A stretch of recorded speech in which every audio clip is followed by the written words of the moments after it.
cricket. He's bowled it off his pads.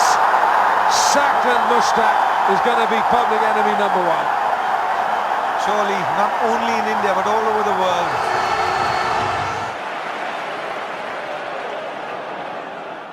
अस्सलाम वालेकुम cricket lovers. Mickey Arthur जो कि पाकिस्तान के अब कोच नहीं है, श्रीलंका के कोच हैं, उनका आर्टिकल आया है और उन्होंने कहा जी कि पाकिस्तान टीम में रिलीजन जो था वो बड़ा प्रोमिनेंट था और इसमें जो रिस्पेक्ट एलिमेंट है, क्योंकि हमारे कल्चर में सीनियर जूनियर्स का वो एलिमेंट होता है।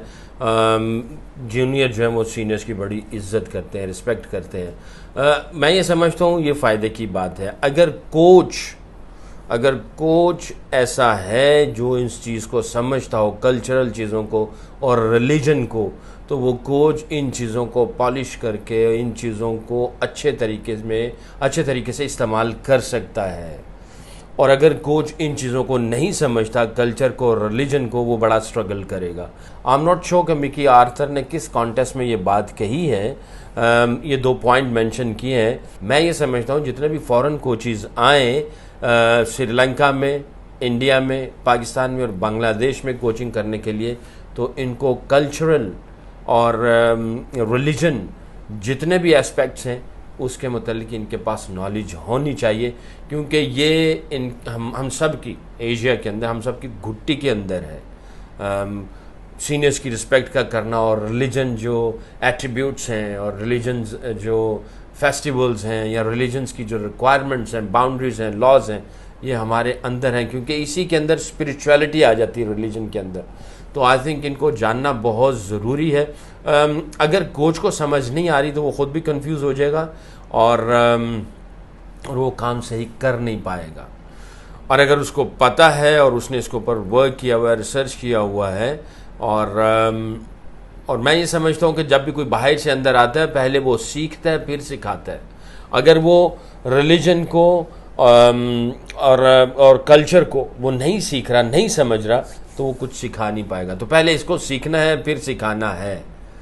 तो और मैं ये समझता हूँ इसमें बड़ा फ़ायदा भी है। मैं पाकिस्तान से जब खेला तो उस वक़्त कल्चर और रिस्पेक्ट का एलिमेंट बहुत पीक पे था, मगर हम लोग जब खेले तो हम अपने सीनियर से सीखते भी थे और रिस्पेक्ट का एलिमेंट भी रखते थे। बदतमीज़ी नहीं कर पाते थे, तू तड़ाक पे नहीं आ जाते थे, उनकी इज़्ज़त करते थे। जब किसी की आप इज़्ज़त करते हैं वो आपसे मोहब्बत करता है फिर, और जब मोहब्बत करता है तो वो फिर ये जो रिलेशनशिप होती है सीनियर जूनियर्स की रिस्पेक्ट एंड लव की होती है, रिस्पेक्ट एंड केयर की होती है। जब आप सीनियर्स की रिस्पेक्ट करेंगे आपको केयर, लव ये मिलेगी। वो फिर जब ये लव एंड केयर कोई कर रहा है तो वो शेयर भी करेगा अपना knowledge, and he will protect you as well. Not के भाई रॉन्ग वे में प्रोटेक्ट करेगा, प्रोटेक्ट मीन के आपको बताएगा कि भाई ये गलत बात चीज़ें, इनसे बचो। तो रिलीजन जो है वो बड़ा स्पिरिचुअल एक डोमेन है, स्पिरिचुअल एक सब्जेक्ट है। जैसे मैं क्रिकेट खेलता था पाकिस्तान से, तो अगर कोई प्रेशर आता था तो मेरा रिलीजन जो है वो मुझे एक डायरेक्शन दे देता था कि भाई ये जो अभी प्रेशर आया है इंशाल्लाह ये प्रेशर ख़त्म हो जाएगा, इस प्रेशर को मैं रिलीज़ करूँगा इंशाल्लाह। जब आप बैटिंग कर रहे हो या बॉलिंग कर रहे हो, जैसे मैं सचिन के ख़िलाफ़ बॉलिंग कर रहा हूँ और सचिन बहुत अच्छा खेल रहा है, सारा दिन मुझे बॉलिंग करनी है, तो वहाँ पे मुझे किस चीज़ की ज़रूरत होगी? सब्र की। और हमारे रिलीजन में है इन्नल्लाह मा साबिरीन, सब्र करने वाले के साथ अल्लाह है। जब आप सब्र करते हैं और अब आपका अगर रिलीजन, आपके फेथ के ऊपर आपके यकीन है कि यार रब मेरे साथ है, अल्लाह मेरे साथ है, और आप सब्र कर रहे हो, तो जब आप सब्र करते हो तो आप शैटर्ड नहीं होते हो, आप नाउम्मीद नहीं होते हो, आप गिव अप नहीं करते हो, आप फोकस्ड रहते हो और आप कंसिस्टेंट जो है अपना प्लान एग्जीक्यूट कर रहे होते हो। और सब्र के साथ जब आप करते रहते हो अपने प्लान को एग्जीक्यूट, तो बहुत सारी चीज़ें, बहुत सारी विंडोज़, बहुत सारे रास्ते, बहुत सारे सोल्यूशंस आपको मिलते हैं। तो आई थिंक जितने भी कोचेज़ हैं वो जब भी फॉरेनर कोचेज़ जब भी इंडिया, श्रीलंका, पाकिस्तान, बांग्लादेश आएँ तो वो कल्चर और रिलीजन के ऊपर स्टडी करके आएँ। और मैं ये समझता हूँ कि उनको पहले आके नीचे लेवल किसी एशियन कोच के अंडर काम करना चाहिए ताकि एक्सपीरियंस ले, फिर जाके वो ऑन टॉप आए। एकदम ऊपर टॉप पे चला जाए तो I think it's too much asking from him. ठीक है, वो अपना फ़िलासफ़ी लेके आ सकता है, सिखाता है।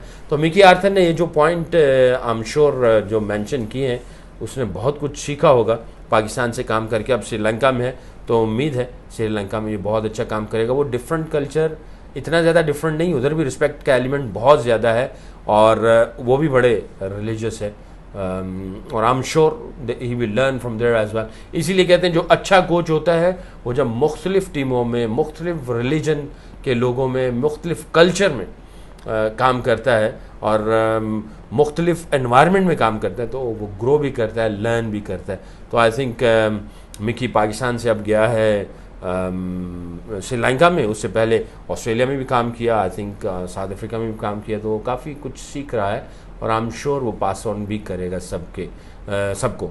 तो अच्छी बात है ये। 2 पॉइंट जो इसने मेंशन किए, I completely agree on that कि हमारे यहाँ पे रिलीजन और कल्चर बहुत ज़्यादा है। इसके प्लस पॉइंट है, नेगेटिव पॉइंट कोई नहीं है, मगर कोच को इन प्लस पॉइंट में कैसे काम करना है वो सीखना आना चाहिए, सीखना चाहिए फॉरेनर्स को। और यहाँ के रहने वाले जो हैं उनको तो पता है, मगर उनको इन 2 चीज़ों को साथ लेते हुए कुछ ऐसी क्वालिटीज़ होनी चाहिए। वो कौन सी? ऑनेस्टी, इंटेग्रिटी, ये बहुत ज़रूरी है। और जाहिर है साथ में स्किल्स हों कोचिंग करने की, तो ये 2 क्वालिटीज़ को बड़े अच्छे तरीके से इस्तेमाल करके वो टीम को कहाँ से कहाँ लेके जा सकता है और वो ख़ुद भी बहुत अच्छे रिज़ल्ट प्रोड्यूस कर सकता है। अच्छा जी, दूसरा टॉपिक था जी, टॉम मूडी साहब ने बाबर आजम की बड़ी तारीफ़ की। खैर बाबर आजम की तो हर कोई तारीफ़ कर रहा है, मैंने भी कल परसों एक प्रोग्राम बाबर आजम के लिए किया। मोहम्मद यूसुफ ने कहा जी कि मेरा अगर कोई वर्ल्ड रिकॉर्ड तोड़ सकता है तो बाबर आजम, जो उसका यूनिक वर्ल्ड रिकॉर्ड है। और वो है क्या?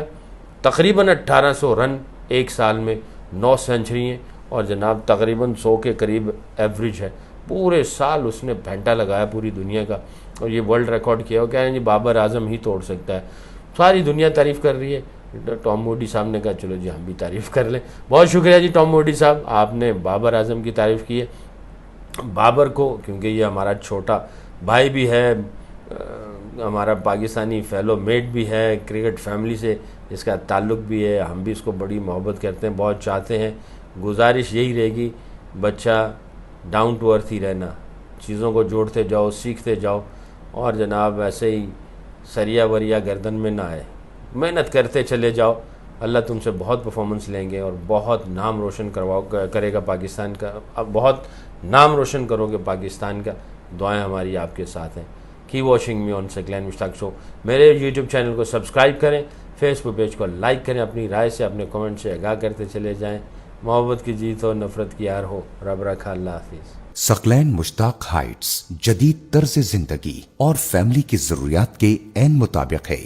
प्रेयर एरिया और कुरान अकेडमी, वसी और कुशादा कॉरिडोर्स, लॉबी और एक्सेस एरियाज, रिहायशों के लिए महफूज और मेहमानों के लिए वसी कार पार्किंग, सर्विलेंस और man technology security system, fire security system, backup power के साथ पैसेंजर और कार्गो लिफ्ट्स, फर्श और किचन में संगमरमर और ग्रेनाइट का इस्तेमाल, लिविंग रूम और डाइनिंग रूम की सेटिंग के मुख्तलिफ ऑप्शंस, स्विमिंग पूल और जिम, फैमिली मेंबर्स के लिए तफरीही और पुरफिजा मकामात।